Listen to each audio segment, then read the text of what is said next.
کے بارے میں پوچھنے لگے، قربانی کے بارے میں. یہ ابھی قربانی آنے والی ہے نا، تو اس میں بھی یہی اعتراضات، یار اتنا پیسہ غریبوں کو کھلا دیا جاتا ہے بھائی، ایک ایک گھر میں 2-2 لاکھ 1.5 لاکھ 1 لاکھ کی قربانی ہو رہی ہے، ایک جانور کٹتا ہے نا اور اس کا گوشت 3-4 دن میں کباب بنا کے کھا پی کے ختم. اتنا پیسہ اگر ہم IMF کو دے دیتے تو ہمارا اتنا قرضہ ادا ہو جاتا. اتنا پیسہ اگر ہم جہیز کے لیے جمع کر لیتے، لاکھوں بچیوں کی شادیوں کا انتظام، بولتے کیوں نہیں بھائی، ہو جاتا. اتنا پیسہ اگر ہم ڈیم کے لیے جمع کرتے، ڈیم نے تو پھر بھی، یہ غلط ہو گئی مثال، واپس لے رہا ہوں واپس. اور کیا ہو سکتا ہے؟ بس یہ 2 ہی چیزیں ہو سکتی ہیں. بہرحال بہت کچھ ہو سکتا تھا نا. اتنا پیسہ ہم اپنے بچوں کی پڑھائیوں پہ لگا دیتے تو بچے، ہمارے ملک سے جہالت کا خاتمہ ہو جاتا. اتنا پیسہ یوں کر دیتے تو یوں ہو جاتا، یوں کر دیتے. اور اگر چلو گوشت ہی میں خرچ کرنا تھا، بھئی علماء کہتے ہیں نا غریبوں کو گوشت کھانے کو مل رہا ہے، تو اتنا پیسہ گوشت خرید کے اسٹاک کر دیتے اور پھر پورے سال آرام سے تقسیم ہوتے. یعنی گورنمنٹ یہ اعلان کرتی بھائی قربانی کی مد میں سب اتنے پیسے جمع کرائیں، 50,000 ہم کرا دیتے، 1 لاکھ رفیع بھائی کرا دیتے، 1.5 لاکھ فلاں کرا دیتا. اور یہ کرا کے گورنمنٹ یا کوئی کمیٹی بن جاتی جو کہتی اب ہم ایک دن میں نہیں بلکہ پورے سال میں ڈیوائیڈ کر کے جانور ذبح کر کے غریبوں میں بانٹتے رہیں گے. اس سے غریبوں کو فائدہ زیادہ ہوتا. بھائی 3 دن میں ہی آپ نے لاکھوں کروڑوں جانور کاٹ دیے، اس میں تو ضائع بھی بہت ہوتا ہے نا. ارے اس کو اسٹور کر کے، بھائی یہ گائے مفتی صاحب کی ہے، یہ گائے فلاں کی ہے، یہ گائے فلاں کی ہے، اب یہ بس اللہ کے نام پہ ہو گئی ہے. اب بوقت ضرورت، بقدر ضرورت، جب ضرورت ہوگی یہ گائے کٹتی رہے گی، راشن بٹتا رہے گا غریبوں میں. یہ 3 دن کے اندر ہی کیوں؟ 3 دن کے اندر اتنا جانور جب آپ کاٹتے ہیں تو فائدے کے بجائے نقصان، بولو نا، زیادہ ہوتا ہے. معاشی لحاظ سے جانور کے گوشت کی قیمت بہت زیادہ اوپر چڑھتی ہے، جو ظاہری کیلکولیشن بتاتی ہے، حقیقت تو اللہ ہی جانتا ہے. ارے مجھے ایک بات بتاؤ نا یار، یہ بات بھی سمجھانا کوئی مشکل کام ہے؟ دیکھو آپ کے پاس 3 لاکھ روپے پڑے ہوئے ہیں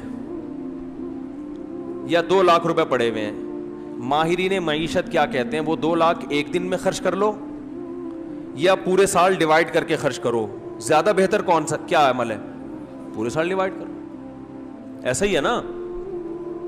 تو آپ کے پاس اتنے جانور، کروڑوں گائے، بیل، بکرے، دمبے موجود ہیں، تو ماہر معیشت کہیں گے کہ 3 دن کے اندر کاٹ کے ان کے کباب بنا کے کھا جانا، اس سے بہتر ہے کہ ان کو پورے سال میں ڈیوائڈ کر دو. کچھ محرم میں کٹیں گے، کچھ سفر میں کٹیں گے، کچھ ربیع الاول میں کٹیں گے. اس سے گوشت کی قیمت بھی کیا رہے گی؟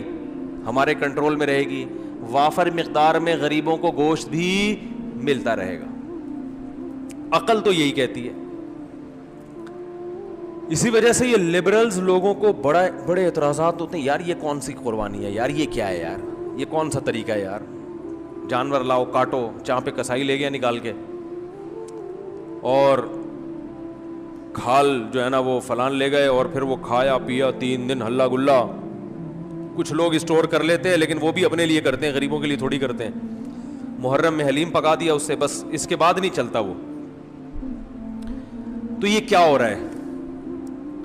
دوسری بات، گوشت خرید کے اگر وہ سستا پڑتا ہے، جانور خرید کے کاٹ کے کھایا جائے تو وہ اور زیادہ مہنگا پڑتا ہے. تو یہ کروڑوں روپے کا سرمایہ اس طرح بھی ہلاک ہو رہا ہے. ارے یہی بکرا آپ عام دنوں میں خریدو آدھی قیمت پہ ملے گا، بلکہ گوشت خریدو تو اور سستا ملے گا، اور گوشت بھی اپنی مرضی کا ملے گا. جو سری پائے کے عادی نہیں ہیں وہ سری پائے نہ خریدیں. لیکن یہی آپ بقرعید والے دن خریدو تو ڈبل قیمت پہ. کیا خیال ہے بھائی؟ اور اگر کاٹنا ہی تھا تو جو لنگڑے لولے جانور ہیں ان کو کاٹ دو، گوشت تو سب میں ایک ہی جیسا نکلتا ہے نا. ارے کسی کا جانور لنگڑا ہے, اندھا ہے, کاڑا ہے, کنکٹا ہے, وہ تو ویسے ہی گوشت پہ تھوڑی کوئی اثر پڑتا ہے. جانور اندھا ہو, گوشت تھوڑی اندھا ہے. لیکن شریعت نے کیا کہا؟ معذور جانور کی قربانی بولو بھائی نہیں ہے. یہ تو ایک اور اعتراض ہمارے لیے کھڑا کر دیا. تو اتنے سارے اعتراضات قربانی پہ ہوتے ہیں, ان سب کا ایک ہی جواب ایک حدیث میں موجود ہے. صحابی نے پوچھا یا رسول اللہ یہ قربانی کیا ہے؟ آپ نے فرمایا سنت ابیکم ابراہیم, تمہارے باپ ابراہیم کی سنت, بس اور کوئی لاجک نہیں ہے. جب اللہ نے ابراہیم علیہ السلام کو حکم دیا بیٹے کو ذبح کرو, تو اس کی کوئی لاجک سمجھ میں آتی ہے؟ ابھی تو گائے کاٹنے کا کہا جا رہا ہے, بیٹا کاٹنا تک کا تو کوئی تک بنتا ہے ہی نہیں. بھائی بیٹے کو کاٹنے کا حکم دیا جائے, یہ کسی لبرل کو آپ سمجھا سکتے ہو اس کی حکمت ہے؟ بھائی اقوام متحدہ کو قائل کر سکتے ہو کہ بیٹا کاٹنا بھی اس کی کوئی تک بنتا ہے اس کا؟ وہ مانیں گے؟ ہے بھائی کسی کو بھی بٹھا کے سمجھاؤ یار فلاں کو اللہ نے حکم دیا بیٹا کاٹو, تو آپ فوراً کہو گے یار ہو سکتا ہے وہ بیٹا چور ہو معاذ اللہ, یا وہ بیٹا اتنا بڑا مجرم ہو کہ اس نے کئی لوگ کاٹ چکا ہو, تو اب باپ کو کہا جا رہا ہے اس بیٹے کو کاٹو تاکہ مزید لوگ نہ کٹیں. ڈاکو ہو, چور ہو, ہے نہ بھائی وہ بیٹا بھی کون ہے؟ اسماعیل پیغمبر کا بیٹا, اور جس کے بارے میں بشارت دی گئی تھی کہ بطور انعام کے دیا جا رہا ہے آپ کو, آپ کی قربانیوں کا صلہ ہے یہ بیٹا, بطور گفٹ, جس کے اچھا ہونے میں دو رائے نہیں ہو سکتی. ایسے بیٹے کے بارے میں حکم دیا جا رہا ہے ابا کو کہ اس بیٹے کو کیا کر دو؟ ذبح کر دو. آپ کہہ سکتے ہیں ہو سکتا ہے بچے کا امتحان لیا جا رہا ہو کہ یہ بچہ کتنے پانی میں ہے, کاٹنے کا اصل حکم نہ ہو بلکہ اللہ دیکھنا چاہ رہے ہو کہ بچہ آگے سے رسپانس کیا کرتا ہے. تو بچے نے جواب کیا دیا تھا؟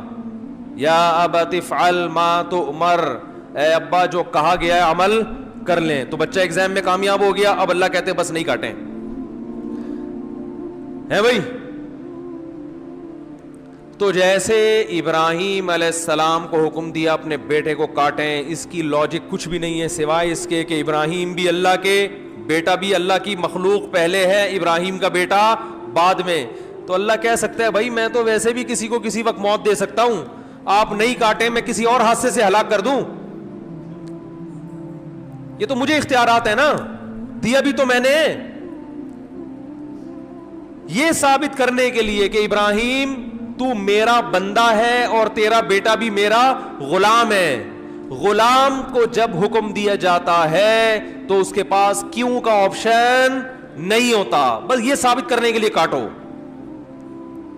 تو ہمیں حکم دیا جا رہا ہے کہ بیٹے مت کاٹو بلکہ بیٹے تو مزید پیدا کرو, نسل بڑھانے کا حکم ہے نا, لیکن بیٹے کے بدلے میں جانور کاٹو. اور اس جانور پہ جو اعتراضات ہوں کہ کیوں کاٹنے کا حکم دیا جا رہا ہے, اتنے پیسے سے غریب کی شادی کرا دیتے. ایک تو غریب کی جب بھی مثال آتی ہے شادی کی آتی ہے بیچارے کی مثال, کیونکہ غریب کے ہر مسئلہ حل ہوتا ہے, شادی نہیں ہوتی بیچارے کی.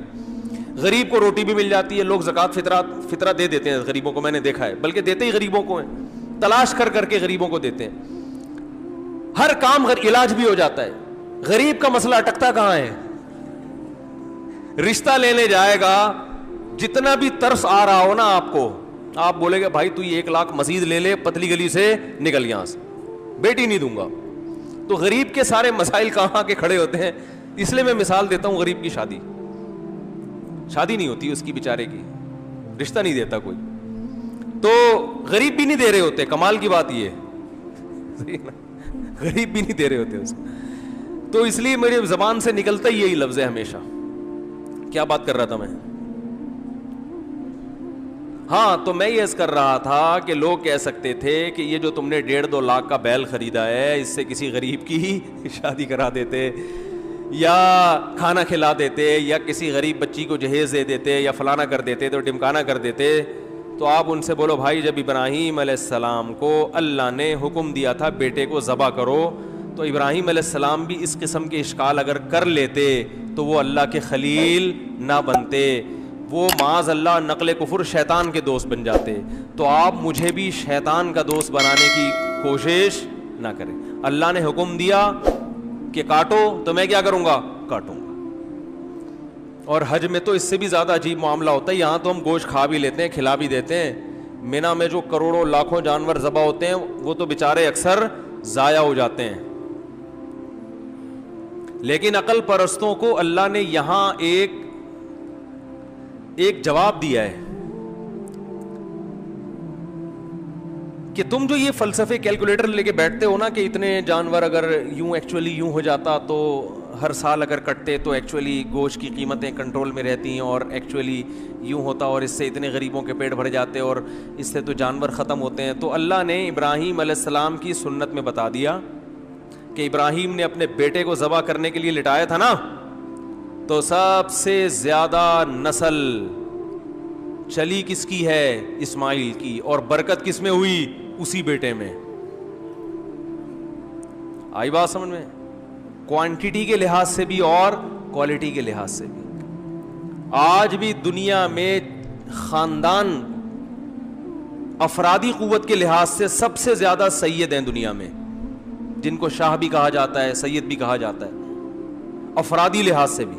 اور روحانی اعتبار سے سید الانبیاء محمد صلی اللہ علیہ وسلم اللہ نے حضرت اسماعیل کی اولاد میں پیدا کیے. تو پتا چلا کہ بھائی جو اللہ کے لیے کٹے گا بڑھے گا بھی, بولو نا وہی. کتے تو 12 بچے دیتے ہیں اور کئی سال ہو گئے کہ KMC والے نہیں مار رہے, پھر بھی اتنے نہیں ہوئے ہیں. بھائی یہ تو اللہ کا فضل ہو گیا.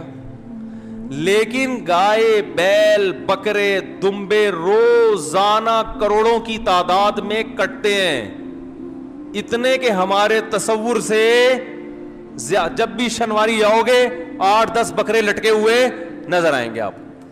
ہر ہوٹل پہ یہی ہے.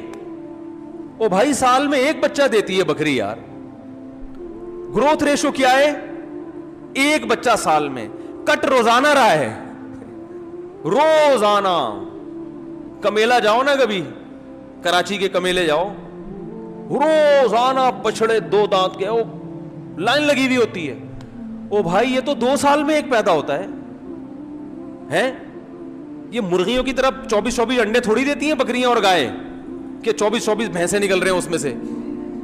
اتنا کٹ رہا ہے, اتنا کٹ رہا ہے, اتنا کٹ رہا ہے. اور پھر بقرعید کے 3 دنوں میں دیکھو, اور پھر حج میں دیکھو, ختم ہونے کا نام بولو بھائی نہیں لے رہا. یہ ہے کوانٹٹی کے اعتبار سے برکت, اور کوالٹی کے اعتبار سے برکت دیکھو.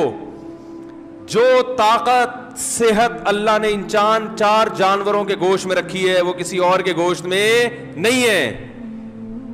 مرغی کھانے سے طاقت, بول لو, مرغی کچھ نہیں بگاڑ سکتی آپ کا. ان مرغیوں میں دم ہی ختم ہو گیا ہے. یہ آپ کو کیا, آپ ان کے خلاف جتنا بھی احتجاج کرو یہ کچھ نہیں کرے گی. بکرے کے خلاف بولنے سے پہلے سوچنا. صحیح بتا. روحانی برکت بھی ہے. میں اکثر ایک مثال دیتا ہوں نا, وہ ہم جب چھوٹے بچے تھے تو شعیب اختر تھا بہت فاسٹ بالر, تو اس کی بالنگ کا سنتے تھے. میں تو نہیں دیکھتا تھا اس وقت ٹی وی, تو سنتے تھے بہت فاسٹ بالر ہے. تو اس دور میں انڈیا کے کسی, شعیب اختر کیا میں نے بولا, ایکٹر بولا, ایکٹر نہیں کھلاڑی. انڈیا کے اس دور میں کسی کھلاڑی کا انٹرویو آیا کہ پاکستان کے پاس اتنے فاسٹ بالر ہیں, آپ کے پاس کیوں نہیں ہے. تو انڈیا کے اس کھلاڑی نے کہا کہ شعیب اختر گوشت کھاتا ہے, ہم گوشت, بولو بھائی, نہیں کھاتا. واگا بارڈر پہ چلے جاؤ, گوشت کا سبزی سے مقابلہ آپ کو نظر آئے گا وہاں. میں 2 دفعہ واگا بارڈر پہ گیا ہوں, بار بار دل چاہتا ہے, لیکن اب چونکہ ذرا مشہور ہو گئے ہیں تو ہر آدمی وہ پھر تصویریں لے کے ڈالنا شروع کر دیتے ہیں, اور ایک عجیب ہی. تو واگا بارڈر پہ آپ جائیں, ایک طرف گوشت نظر آئے گا, دوسری طرف بولو بھائی سبزی. آوازوں میں دم دیکھو, ایک کی دھاڑ جیسے شیر دھاڑ رہا ہے, قد ہے بھائی جیسے بیل, تو یہ برکت کس کی ہے؟ گوشت کا مقابلہ سبزی سے دیکھنا ہے، سبزی سے کرنا ہے تو ابھے نندن کی چائے دیکھ لو. ایک سبزی کھا کر اڑا تھا ہے بھائی ہوا میں، اور ایک بولتے کیوں نہیں یار، اس میں تو کوئی کچھ نہیں، کوئی پابندی نہیں ہے یار، آپ تو گوشت کھاتے ہو نا. ایک نے سبزی کھائے تھے ٹماٹر، جس پہ پھر ہم پہ پابندی لگائے گی کہ ٹماٹر پہ پابندی لگا رہے ہیں ہم، لگا دو پابندی، گائے پہ پابندی نہ لگانا.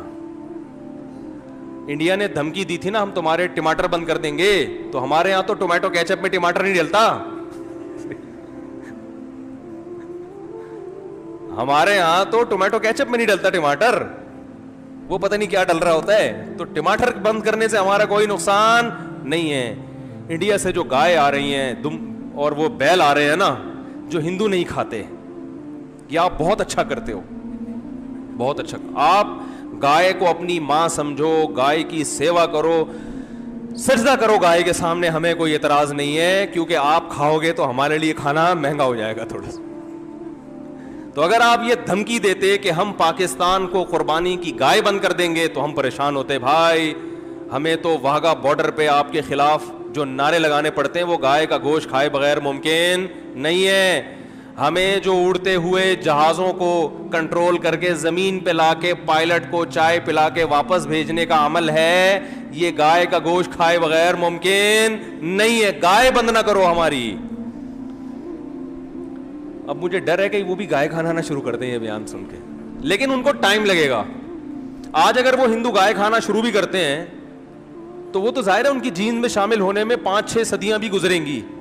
ہم تو ہزاروں سال سے کھا رہے ہیں بھائی، ابھی آپ کو گائے کھا کے بھی ہمارا مقابلہ کرنے میں 200-400 سال لگیں گے. یہ گائے. باقی آپ کہہ سکتے ہیں وہ گائے کھانے سے کولیسٹرول بڑھتا ہے، وہ اس لیے بڑھتا ہے کہ وہ پھر کام جہازوں والے نہیں ہو رہے نا، سارے تھوڑی ابے نندن کے مقابلے میں ہوا میں یا واگا بارڈر پہ پریڈ کر رہے ہیں. زیادہ تر تو گائے کھا رہے ہیں اور کمپیوٹر کے آگے بیٹھ کے بس یہ انگلیوں کی جو مسل ہے نا ان کی ایکسرسائز ہو رہی ہے. اس کے لیے گائے کھانے کی ضرورت بولو بھائی نہیں. آفس میں بیٹھے ہوئے ٹھش پش، اس سے کیا ہوگا؟ تو پھر وہ ظاہر ہے پھر تو پھٹو گے. گائے پھر یہ گائے کی توہین ہے. یہ جو گائے کا گوشت کھانے سے کولیسٹرول بڑھتا ہے یہ گائے کے گوشت کی توہین کی وجہ سے بڑھتا ہے. کیا آپ نے بڑا گوشت کھایا؟ کام بڑے نہیں، کام چھوٹے چھوٹے، مرغیوں فارمی مرغی جیسے کام کر رہے ہیں آپ، اس لیے کولیسٹرول بڑھتا ہے، ہارٹ اٹیک ہوتا ہے. بڑا گوشت وہ کھائے جو کام کیا کرے؟ بڑے کرے، جو فضاؤں میں جہازوں پہ قبضہ کرے، پائلٹوں کو آسمانوں سے نیچے اتارے اور پی آئی اے کے جہاز لے جا کے. اللہ کی پناہ یار، یہ بھی ہمارے ہی یہاں ہو رہا ہے. اس میں گائے کا قصور نہیں ہے، یہ پی آئی اے والوں کا ذاتی قصور ہے. تو خیر میں یہ عرض کر رہا تھا کہ نبی صلی اللہ علیہ وسلم نے فرمایا یہ قربانی کیا ہے؟ تمہارے باپ ابراہیم کی سنت. اس میں بتا دیا کہ قربانی وہ کرے گا جو اپنے آپ کو اللہ کا غلام سمجھتا ہے کہ میرے رب نے جس بات کا مجھے حکم دے دیا میں اس کا پابند ہوں، میری سمجھ میں آئے یا نہ آئے. اور آپ دیکھو کیسا عجیب حکم ہے، 3 دن تک آپ جانور کاٹ سکتے ہو، تیسرے دن کا سورج غروب ہوا اب آپ جانور نہیں کاٹ سکتے. وہ کاٹنا عبادت نہیں ہے. اب وہ ایک جانور ہے، گوشت کھانا ہے تو کاٹ لیں، نہیں کھانا تو چھوڑ دیں، قربانی نہیں ہوگی. حالانکہ وہی جانور ہے، وہی نیت ہے، لیکن اللہ نے کہا نہیں یہ عبادت ہے. عبادت ٹائم کے اندر ہوتی ہے، ٹائم جو جس چیز کا ٹائم ہے اسی ٹائم پہ. عید کی نماز عید کے دن ہوگی، آج اگر کوئی عید کی نماز پڑھنا چاہے تو تھوڑی ہوگی. تو اسی طرح یاد رکھیں جیسے اللہ نے قربانی کا حکم دیا یہ بتانے کے لیے کہ اس حکم پر وہی عمل کریں گے جو